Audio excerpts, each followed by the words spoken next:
Welcome. In this short tutorial, I'll be showing you how to add HoneyBook contact form to Showit. Alright, so first up, open up your HoneyBook account and just open up any contact form.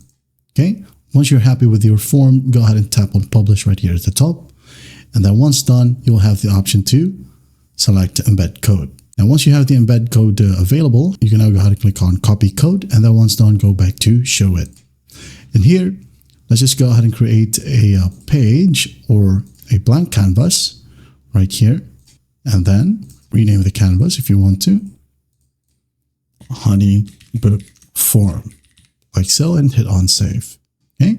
Once that's done, here you have your canvas. Just go ahead and click on it. And then just go ahead and add in an element. Okay. And in here, just select embed code right here. If you want to, you can go ahead and make it bigger. Okay. And then once done, just go ahead and double click on it. And then here, just paste the copied embed code. Okay.